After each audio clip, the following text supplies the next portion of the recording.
Breaking news చూస్తున్నాం. AP liquor scam నిందితులకు సుప్రీంకోర్టులో ఊరట లభించింది. ఇది చంద్రబాబు ప్రభుత్వానికి షాకింగ్ న్యూస్ అనే చెప్పాలి.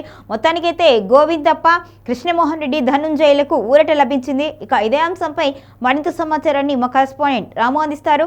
రాము, చెప్పండి, ఏపీ లిక్కర్ స్కామ్ కి సంబంధించి ఈ రోజున అప్డేట్స్ ఏంటి?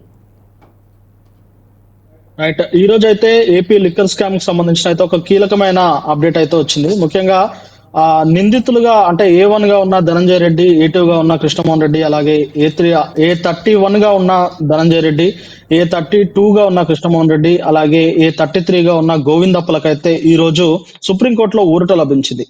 అయితే వారందరూ ఇవి ముగ్గురు ఏపీ లిక్కర్ స్కామ్ లో భాగంగా వారు నిందితులుగా జైలుకు కూడా వెళ్లారు. జైలుకు వెళ్ళిన తర్వాత కస్టడీ నుంచి వీరికి బెయిల్ లభించింది. ఏసీబీ కోర్టు అయితే వీరికి బెయిల్ ఇచ్చింది.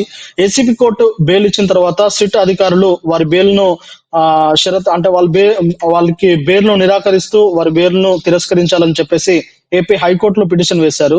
అయితే ఏపీ హైకోర్టు వీరి బెయిల్ ను తిరస్కరిస్తూ ఆదేశాలు జారీ చేసింది. దీంతో ఆ ఏపీ హైకోర్టును సవాల్ చేస్తూ సుప్రీంకోర్టుకి వీరు వెళ్లారు. ముఖ్యంగా సుప్రీంకోర్టులో ఈ రోజు విచారణ జరిగింది.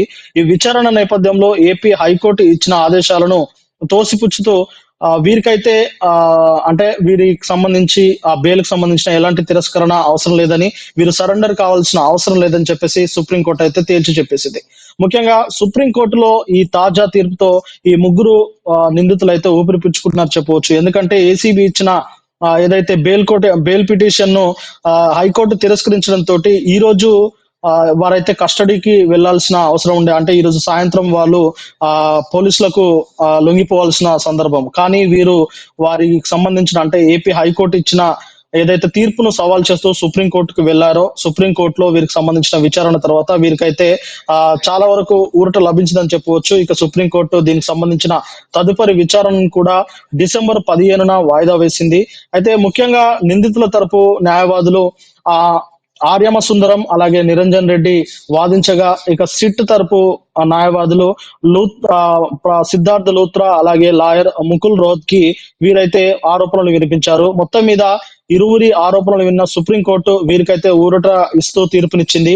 ఇక వీరి డిసెంబర్ 15 తర్వాత అంటే డిసెంబర్ 15కు మరొక విచారణ జరగబోతుందని, డిసెంబర్ 15 లోపు వీరు సరెండర్ కావాల్సిన అవసరం లేదు, వీరిని ఎవరు కస్టడీలోకి తీసుకోవాల్సిన అవసరం లేదన్నట్టు సుప్రీంకోర్టు అయితే తీర్పిచ్చింది.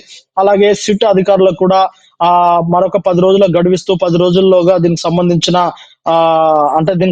పిటిషన్ కూడా వేయాలని చెప్పేసి అటు సిట్ కి అయితే అలాగే ఏసీబీ అధికారులకు అయితే ఆదేశాలు జారీ చేసింది.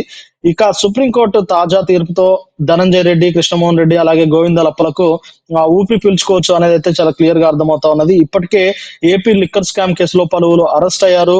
A1 గా ఉన్న రాజకేశ్ రెడ్డి అయితే ఇప్పటికీ కస్టడీలో ఉన్నారు. ఆ తర్వాత చాలా మంది దాదాపు 42 మంది వరకు ఈ కేసులో నిందితులుగా చేర్చారు. 13 మందిని అరెస్టులు కూడా చేశారు. ఇక చాలా మంది బెయిల్ పైన కూడా బయటకు వచ్చారు. మిథున్ రెడ్డితో సహా చాలా మంది బెయిల్ పైన బయటకు వచ్చారు. మరి వారి బెయిల్ ను కూడా సవాల్ చేస్తూ ఏసీబీ అలాగే సిట్ అధికారులు అయితే కోర్టులను ఆశ్రయించడము, ఆ కోర్టులు కూడా వారి బెయిల్ కు సంబంధించిన పలు అంశాలను పరిశీలించి వారి బెయిల్ ను తిరస్కరించడము లేదంటే కొనసాగించడము అనేది జరుగుతా ఉన్నది. ఈ నేపథ్యంలోనే ఈ ముగ్గురు నిందితులకు కూడా బెయిల్ తిరస్కరించడంతో వీరు సుప్రీంకోర్టులోకి సవాల్ చేస్తూ సుప్రీంకోర్టులో విచారణ